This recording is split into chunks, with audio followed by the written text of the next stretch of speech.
Olá, leitores da Lendo Livros! Seguimos acompanhando Dante pelas regiões do além-túmulo. Neste momento, avançamos pelo paraíso. A Divina Comédia de Dante Alighieri, Paraíso, Canto 7.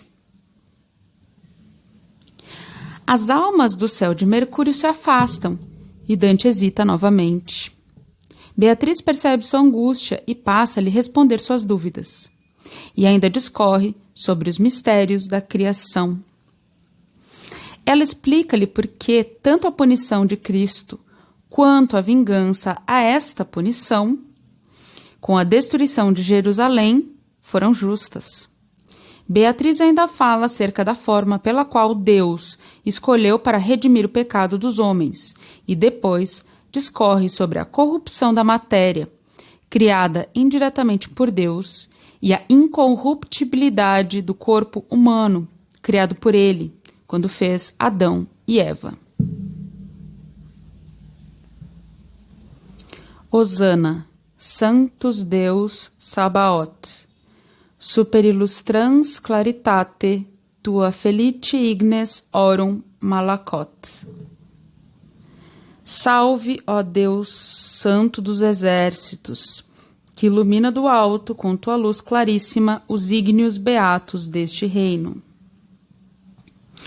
Nesse verso, Dante mistura as palavras hebraicas Hosana, Sabaoth e Melacot e palavras latinas.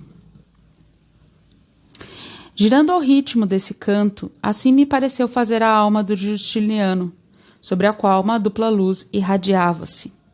Igual a ela, outras almas entraram na dança e, com faíscas velocíssimas, perdi-as repentinamente de vista.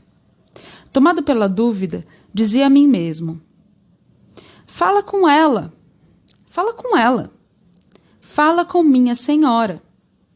Prosseguia, aquela que me sacia com seu doce estilo. Mas esse sentimento de reverência me domina totalmente, e só de ouvir o B e Is de Beatriz, baixo a cabeça como morresse de sono. Mas Beatriz tolheu-me logo o sofrimento e começou a falar com um sorriso tão radiante a ponto de alegrar um homem condenado às chamas. Segundo o meu infalível tirocínio, estás a pensar como a justa vingança pôde ser punida, mas libertarei já a tua mente disso. Escuta então minhas palavras, que elas te apresentarão uma suma doutrina. Por não ter suportado freios à sua vontade, o homem que não nasceu, ela se refere a Adão, que foi criado por Deus, danando a si, danou toda a sua prole. Por isso a enferma humanidade jazeu na terra por séculos, em grande pecado, até que o Verbo Divino quis descer e, num ato de eterno amor, uniu a ela, que se afastara do seu Criador, a santa pessoa. Agora preste atenção no que se discute. Essa natureza unida a seu Criador veio a ser sincera e boa, mas por si própria afastou-se do paraíso, pois se desviou da verdadeira via e da via verdadeira. O castigo que a cruz impôs, ela está se referindo à crucificação de Jesus Cristo, jamais foi tão justamente aplicado se medido pela natureza assumida. Mas se olha para a pessoa que a sofreu, a qual a natureza humana estava unida, jamais houve maior injúria. De um ato só provém coisas diversas, pois essa morte agradou a Deus e aos judeus, e por ela a terra tremeu e o céu se abriu. Agora, não deve te parecer tão espantoso dizer que uma justa vingança pôde ser vingada por uma corte justa. Mas ainda vejo tua mente presa a um nó de pensamentos que desejas logo desatar. Disseste: estou discernindo bem isso que ouço, mas porque Deus quis que nossa salvação fosse desse modo? Tal decreto, irmão, está cerrado aos olhos de cada um, em cujo engenho a chama do amor ainda não amadureceu. Todavia, como sobre esse assunto muito se fala, mas pouco se compreende, direi, porque esse foi o modo mais digno. A divina bondade, que de si rejeita todo rancor e inveja, ardendo em si mesma, brilha tão intensamente, manifestando sua beleza sem fim. As coisas que Deus cria diretamente são eternas, e nunca a marca dele impressa nelas se apaga. Tudo o que ele cria diretamente é totalmente livre. Visto que não se submetem aos influxos celestes, são mais semelhantes a ele e lhe agradam mais, pois o ardor divino resplandece mais nas coisas que se parecem a ele. O homem é favorecido por esses dons, mas se faltar um, perde parte de sua nobreza. O pecado é o que o afasta do sumo bem, e o homem o torna diferente de Deus, cuja luz o ilumina. E o homem não recupera a dignidade se não preencher o vazio produzido pela culpa, mediante um justo castigo contra esse mau desejo. Sua natureza é toda pecadora, desde o seu sêmen, e por isso perdeu toda a dignidade e do paraíso foi afastado. Para recuperar esse poder, se examinas isso sutilmente, não se consegue por caminho algum sem passar por uma destas duas vias. Ou pela misericórdia dada por cortesia divina, ou pelo homem, reparando seus erros por si mesmo. Mira agora a profundidade do eterno decreto e fixa bem tua atenção no que direi agora.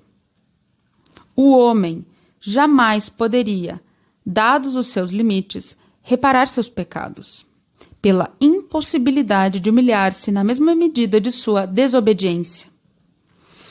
Ela se refere que não há humilhação humana que possa reparar o pecado de Adão, que desobedeceu diretamente a Deus. Essa é a razão de esta porta estar fechada ao homem.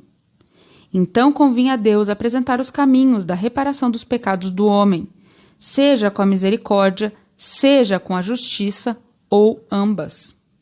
Mas porque a obra é mais agradável àquele que a opera, quanto mais ele demonstra sua generosidade, a qual vem da bondade divina, que deixa sua marca no mundo todo. Ele procede pelas duas vias, compadecendo-se do pecado humano. Nem na última noite, nem no primeiro dia da criação, houve ou haverá processo tão elevado ou magnífico como esse em que Deus ofereceu-se a si mesmo aos homens, para redimirem-se de seu pecado. Muito maior se ele os absolvesse por sua misericórdia. E as demais formas seriam insuficientemente justas se o Filho de Deus não fosse humilhado e reencarnasse. Agora, para aplacar completamente tua vontade, volto para esclarecer um ponto, para que vejas como eu vejo. Tu disseste: vejo a água, vejo o fogo, o ar e a terra, e todos os corpos que se formam de sua mistura. Se corrompem e logo perecem. Tais coisas foram criadas diretamente por ele. Então, se isso que disseste é verdadeiro, elas não deveriam se corromper. Os anjos, irmão, e a região pura na qual te encontras, pode-se dizer que são criados. E isso é verdade por Deus. Mas os elementos que mencionaste e as coisas feitas deles são informados pelo princípio criador. A matéria que os constitui foi criada diretamente por Deus, assim como o princípio informativo nestes céus que giram em torno delas. A alma dos animais e das plantas, de compleição potenciada, é dada pelos raios e movimentos das luzes divinas. Mas a tua alma é infundida diretamente pela suma benignidade, que a faz enamorar-se de si, e desse modo desejar ardentemente o seu Criador. E então podes concluir, ainda sobre tua ressurreição, que tanto Adão quanto Eva foram criados por Deus e, consequentemente, seus corpos. Fim do canto 7.